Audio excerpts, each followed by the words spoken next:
আজকের এই ভিডিও কোনো সাধারণ আলোচনা নয়। আজ আমরা মুখোশ খুলে দেখব, যখন আলেম নামধারীরা ইসলামকে করে ব্যবহার, ছাত্রদের বানায় ঢাল, আর দিনকে করে ক্ষমতার সিঁড়ি। কুরআন সুন্নাহ কি বলে এদের সম্পর্কে?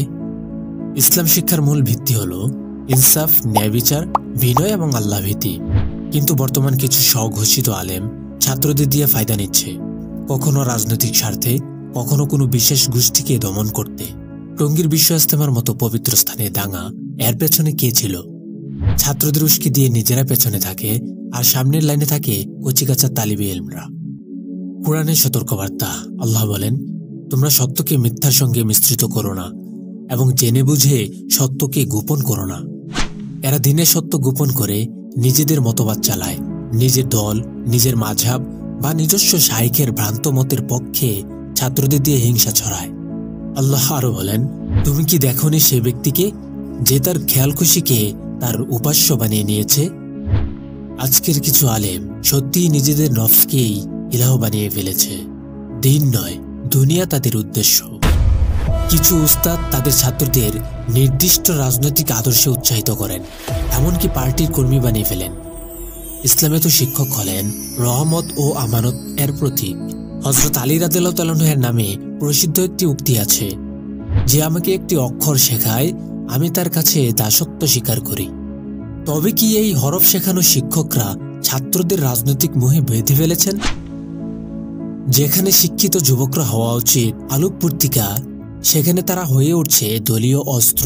ফলাফল সমাজে বিভাজন, ঘৃণা, এমনকি হিংসা ছড়াচ্ছে। সাধারণ মানুষ ধর্মীয় শিক্ষার উপর আস্থা হারাচ্ছে।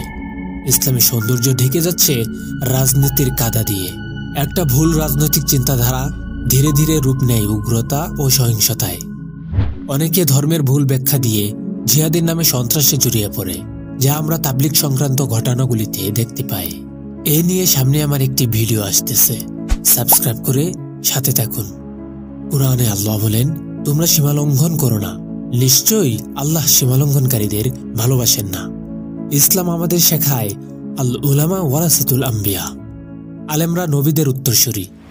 নবীগণ সম্পদ রেখে যাননি, রেখে গেছেন জ্ঞান। তাহলে যারা জ্ঞান নিয়ে বিভ্রান্তি ছড়ায়, তাদের অবস্থান কি? তাদের দায়িত্ব ছিল জাতিকে নৈতিকতা শেখানো, না যে কোনো দলের ব্যানারে নামানো। মাদ্রাসাগুলো হওয়া উচিত আত্মশুদ্ধি ও জ্ঞানের কেন্দ্র, রাজনীতির অঙ্গন নয়। আমরা সবাই যদি সচেতন হই, তাহলে মাদ্রাসা ছাত্ররা আলেম, গবেষক ও সমাজ দর্শনে পরিণত হবে, রাজপথে চালনা করা হাত নয়। হাদিসের হুঁশিয়ারি। রাসূল সাল্লাল্লাহু আলাইহি ওয়াসাল্লাম বলেছেন, যখন আমানত নষ্ট করা হবে, তখন কিয়ামতের জন্য প্রস্তুত হও। সাহাবাগণ জিজ্ঞেস করলেন, কিভাবে আমানত নষ্ট হবে? তিনি বললেন, যখন অযোগ্য লোককে দায়িত্ব দেওয়া হবে। আজ আলেমদের মধ্যে যারা নেতৃত্বে আছে, তারা কি তাকওয়াবান নাকি ক্ষমতালোভী? নৈতিক পতন ও দ্বিমুখী চরিত্র। কিছু আলেম এখন নারীলোভী, অর্থলোভী, ব্যভিচারী। ছাত্রদের দিয়ে মজলিস করে, কিন্তু পেছনে নারী কেলেঙ্কারির খবর আড়াল করে। ছাত্রদের সামনে জুত ও তাকওয়ার মুখোশ, আর পেছনে ভোগ বিলাসের আসর। তাদের অবস্থা ওই মুনাফিকদের মতো, তারা এক মুখে বলে, অন্তরে আরেকটা বসে। আলেমদের আমলহীনতা ও খেলাফতের পতন। ইসলামের নামে আজ কি চলছে? আজকের এই ভিডিওতে আমরা এক নির্মম সত্যের মুখোমুখি হব। যখন আলেমরাই দিনের পাহারাদার হয়ে দাঁড়ায়, কিন্তু সেই আলেমরা যদি আমল শূন্য, লোভে ভরা আর বিভক্ত হয়, তখন উম্মতের কি দশা হয়? আজকের একাংশ আলেমদের মধ্যে তাকওয়ার সাথে আমল নাই। মুখে ওয়াজ করে, হাদিস পড়ে, কোরআনের আয়াত তুলে, কিন্তু নিজের জীবনে তার কোনো ছাপ নাই। ফলে তারা জাতিকে হক দেখাতে পারছে না, বরং বিভ্রান্ত করছে। কুরআনে আল্লাহ বলেন, তোমরা কি মানুষকে সৎ কাজের আদেশ দাও, অথচ নিজেকে ভুলে যাও? তাদের এই দ্বিমুখী চরিত্রই ইসলামের শাসনকে ধ্বংস করেছে। আজ খেলাফত নাই, ইসলামী বিচার নাই, আছে এক চরম ভণ্ডতা। আর সেই শূন্যস্থান পূরণ করেছে গণতন্ত্র, যা মানুষের তৈরি আইন, আল্লাহর হুকুম নয়। আল্লাহ বলেন, ফয়সালা করার অধিকার একমাত্র আল্লাহরই। তাহলে আমরা কার আইন মানছি, আল্লাহর না মানুষের? আলেমদের বিভক্তি। আলেমরা আজ কামড়াকামড়ি করে, একজন আরেকজনকে ফাসেক, গুমরা, কাফের বলে। মঞ্চে বসে গালাগালি, হিংসা, কৌতুক আর ধলাধলি ছাড়া কিছু নাই। ইসলামী ইতিহাসে অনেক বড় বড় ইমামরা সতর্ক করে গেছেন, একসময় আলেমরা এমন হবে যারা দিনের মুখোশ পরে দুনিয়ার লোভে পড়ে যাবে, তাদের কারণেই উম্মত বিভ্রান্ত হবে। আজ সেই সময় কি এসে গেছে? এদের দেখে জাতি কি শিখবে? তাকওয়া? না। ভ্রাতৃত্ব? না। শিখছে বিদ্বেষ, অহংকার আর রাজনৈতিক দলাদলি। আমলহীন আলেমদের দিয়ে উম্মত গড়ে না।